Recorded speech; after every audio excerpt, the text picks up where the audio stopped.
So I'm guessing you know nothing about sewing machines and didn't read the user manual. It's all good, it's all good. I never read them either. Why don't I just show you how to use a sewing machine? Come on.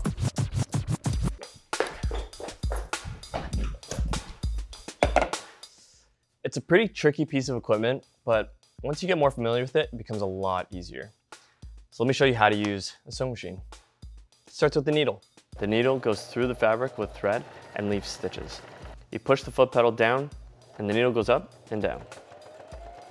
Pretend this rope is thread just magnified.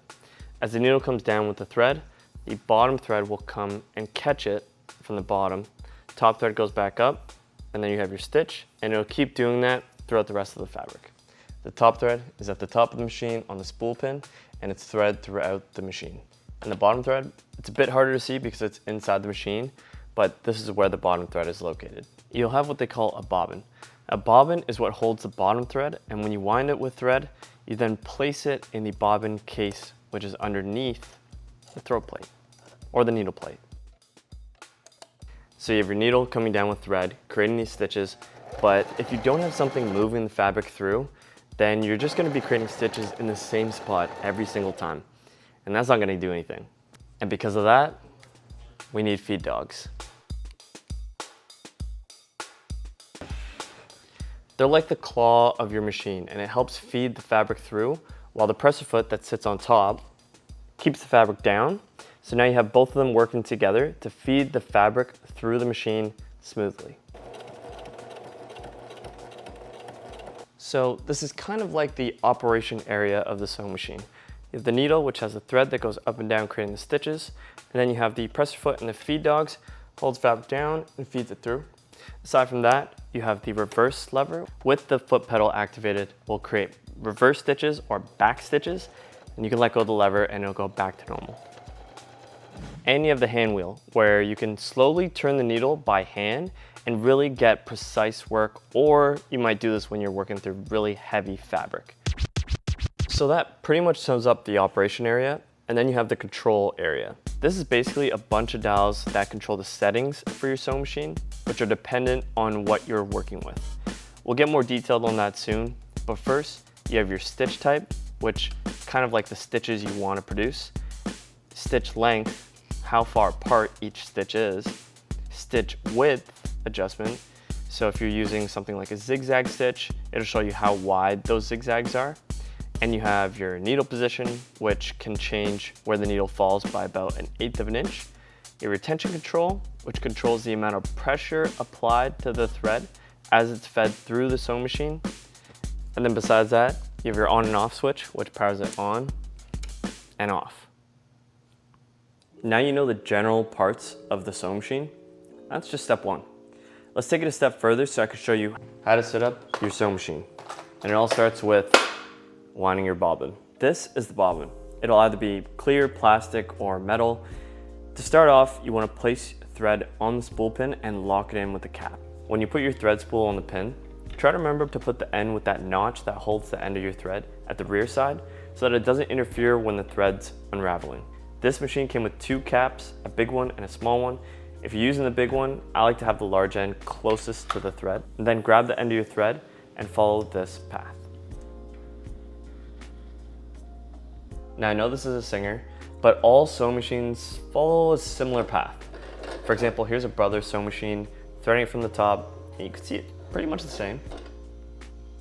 Now, grab your bobbin and insert the thread from the inside out and have about 3 to 4 inches excess. Place that bobbin on the bobbin winder and then move it to the right. Moving it to the right will help disengage the sewing needle as you're winding the bobbin. And when you're ready, apply pressure to the foot pedal while holding that excess thread up, and it'll start spinning. Once there's a solid few rotations holding the thread in, you can grab your scissors and snip the excess thread off, and then continue winding the bobbin. Once it slows down, that's when you know it's done. So you can move your bobbin to the left, remove the bobbin, and then snip the thread. Then you'll place the bobbin down below in the bobbin case. You'll take off the lid and follow schematics of how it should be arranged. You'll want to pull and leave about 4 to 5 inches hanging out of that case, and then put the lid right back on. So that's step one. Loading your bobbin. Now to make that thread actually usable, we need to bring it to the surface. So here's how to thread your sewing machine. Safety first, keep your foot off the pedal. If your foot's on it, you might accidentally sew through your finger, and we don't want that.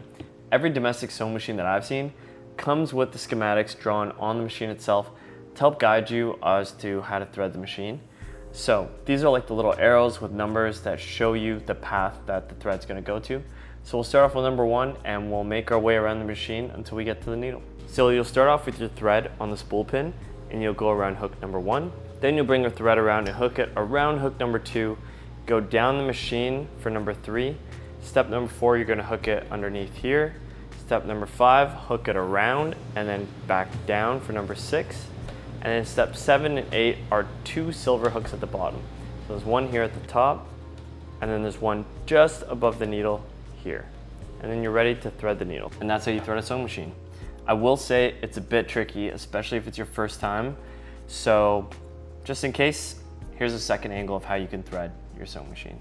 So you go around 1 and 2 hooks, you go down the machine for 3, around the hook for 4, around for 5 at the top, down for 6, and then 2 silver hooks at the bottom. The last step is to thread the needle. So if you have an automatic needle threader, you'll pull the lever down and twist the lever clockwise. There'll be a little tiny mini hook that inserts itself into the eye of the needle. So while holding that position with your left hand, we're gonna bring your top thread to the front and it's gonna catch along the first hook on your left and then through the mini hook that's in the eyelet on the right, as well as a third hook beside that to help catch the thread. Keep your right hand on the right with your thread, but let it go slightly enough so that as you twist the lever counterclockwise now, allowing the mini hook to pull the thread through the back end of the needle, and bang, you've threaded a needle. And if you don't have a thread helper, you would take the end of your thread and put it through the eye of the needle from the front and then pull it through to the back by hand. It's a little bit trickier, but possible. So now we're on the last step to bring the bottom thread up. We have 2 threads, a bottom and a top. We're gonna use our left hand and grab the top thread and hold it. Using our right hand, we're gonna rotate the hand wheel towards us, which is counterclockwise. And by doing so, you'll see the needle dip down as well as this lever that's at the top of the machine. It'll also dip down. Underneath the throw plate, you might be able to see the top thread swooping underneath, which will grab the bottom thread and pull it to the top. As you continue to rotate the hand wheel, the needle will eventually rise, as will the lever at the top of the machine until it's at its peak. Then by pulling the top thread with your left hand, you should be able to see the bottom thread come up. To get the bottom thread fully free, there are different ways that you can pull it out, but I like to pop off the lid of the bobbin case, swipe it underneath the presser foot, and that'll pull the rest of the bottom thread up. Pull both threads to the back of the machine with about 5 to 6 inches of excess thread, and then we're almost ready to start sewing. Except there's one thing we have to do before we start any project. Before we start sewing, we gotta make sure we have our sewing machine settings right. This is an important step that you have to make time for every sewing session, because this is what will determine whether you create strong stitches that are clean, that'll hold, whether the fabric will feed properly. Ultimately, this is choosing the right stitch for the type of fabric you're working with. So it all starts with the stitch type. We got more than a few stitch types here, but I think the main 3, if I were to narrow it down to know, would be the straight stitch, the straight stretch stitch, and the zigzag stitch. So let's start with the most popular, the straight stitch.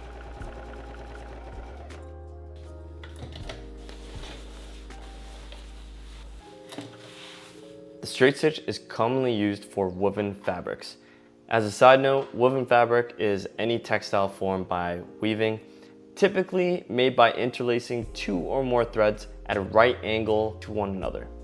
Like this twill fabric here. You're almost always gonna use a straight stitch when you're sewing with woven fabrics, and it's probably the one stitch you see the most, or the most typical stitch that people think of when they hear sewing. It's a straight line, as the name suggests, and it's usually made to sew panels together. And then there's a straight stretch stitch. Now this looks like a straight stitch, but its movement is a little bit different.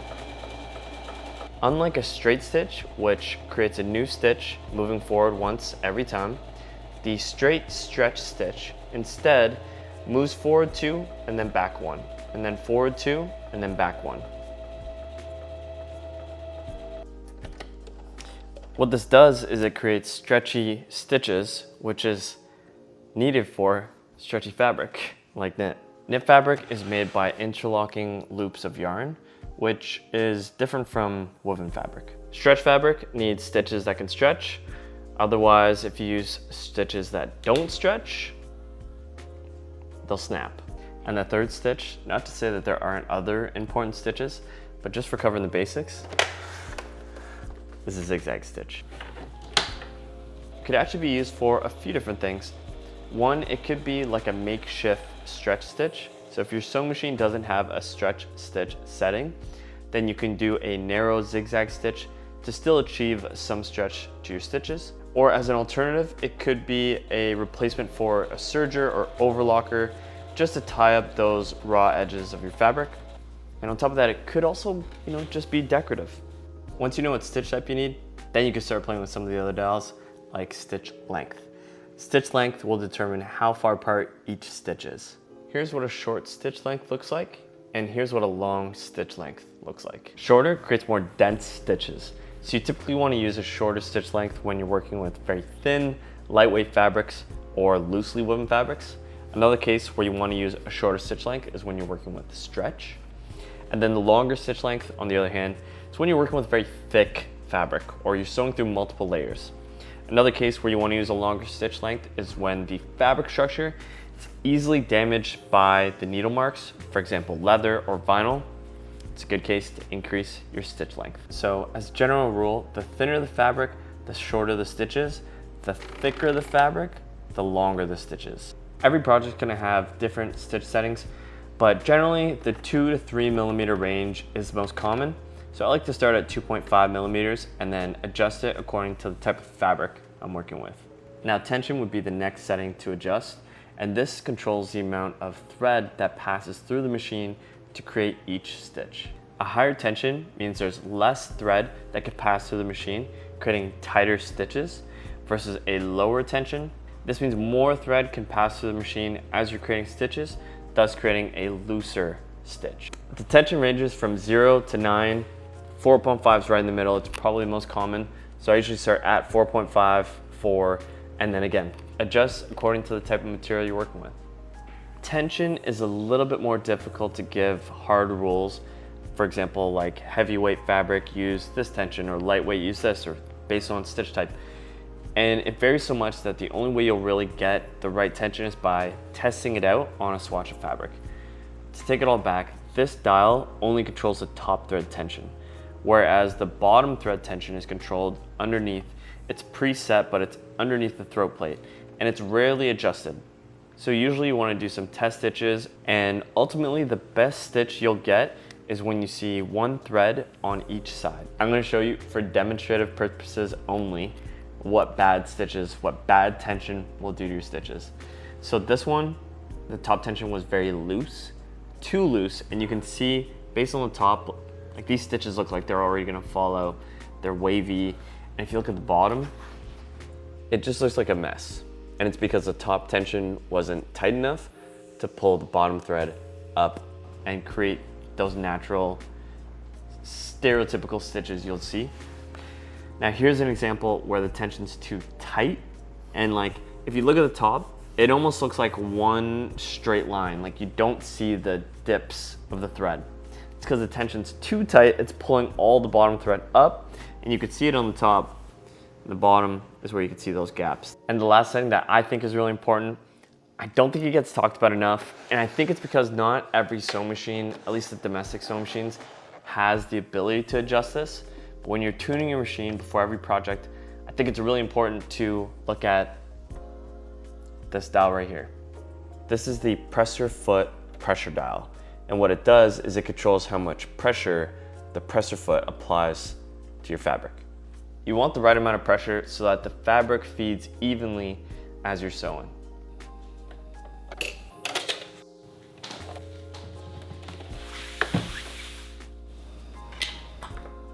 Too much pressure and you're not going to get enough fabric for each stitch.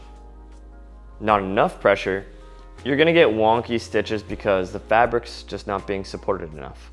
I don't have an exact recommendation for this setting because it doesn't have any labels, just a plus and a minus symbol. So I would say do less pressure if you're working with stretch material or something that could be damaged by the feed dogs, and then put more pressure if you're working with something asleep, so it's just not being fed properly. Because it doesn't have labels, it's hard to tell, so you always want to test your stitches. You almost always want to test out your stitches before you start sewing your actual project. You might be really confident in the settings, but you never know. Maybe you'll need to replace the needle, maybe you threaded the machine wrong. So it's always a good idea to get some test stitches in before you start any project. So to do this, grab your scissors, you're gonna get your fabric, you're gonna cut out a small swatch, you're gonna fold it in half because you're always gonna be sewing through, or most likely sewing through 2 layers of fabric for your actual project. And then I like to start the stitch length at 2.5 millimeters, and then I'll adjust it based on the type of fabric I'm working with. And then with a tension of 4.5, I'll adjust it until the stitches look right, so they're straight, and there's only 1 thread seen on each side.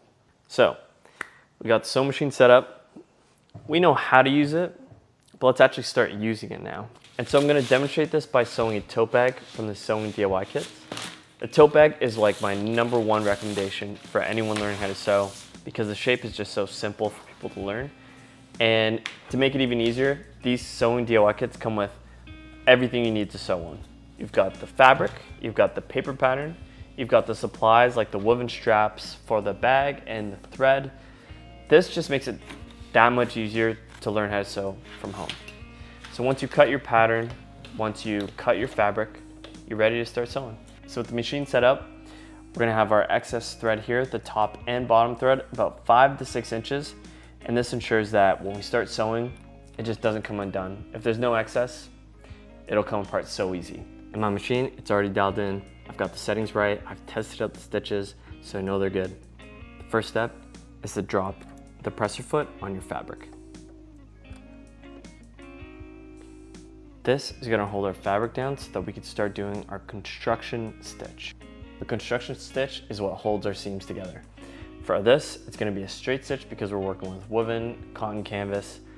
So, our hands, where do we put our hands? Your left hand is gonna be to the left of the presser foot and it's gonna follow the machine. So sometimes I might grip the fabric here, or here, or here. And the idea is you just wanna hold the fabric and move with it. So as the feed dogs are pulling the fabric through, the fabric's gonna go that way, your hand's also gonna go that way.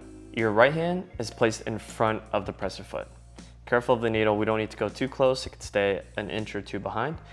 And that's gonna stay there as the fabric gets fed through the machine. So you're gonna apply enough pressure that you can guide the fabric through, but you're also gonna be light enough to let the fabric feed through and slide underneath your fingertips. And then your feet. The more pressure you apply to the foot pedal, the faster your machine will sew. So I'm gonna turn the machine off just to show you. You wanna start off with a little bit of pressure so the needle starts to move slowly. And as you get more comfortable with it, you can apply more pressure to go a little faster. But in any case, you always want to start off slow and get the needle going at a controlled speed. So if you got those tips, left hand to the left of the presser foot, right hand in front, and I'm just going to apply a little bit of pressure here, and the sewing machine's going to go. Okay, solid, solid. I want it to go a little faster. Machine starts to respond as I apply more pressure to the foot pedal. But there's one tip you'll want to remember, and this is going to help keep your project from falling apart. See, right now I can just open this up right here where we started, and the stitches can come undone unless you do a back stitch. Now, back stitching is a very simple concept. It's basically just overlapping your stitches. So for example, let's say this marker was the stitches and you wanted to start here. You would go forward 4 to 5 stitches, and then you'd go backwards 4 to 5 stitches over those same previous stitches. That locks them in, and then we go back forward again. 1, 2, 3, 4, 5. Now we've done 1, 2, 3 rows of stitching. We've locked them into each other.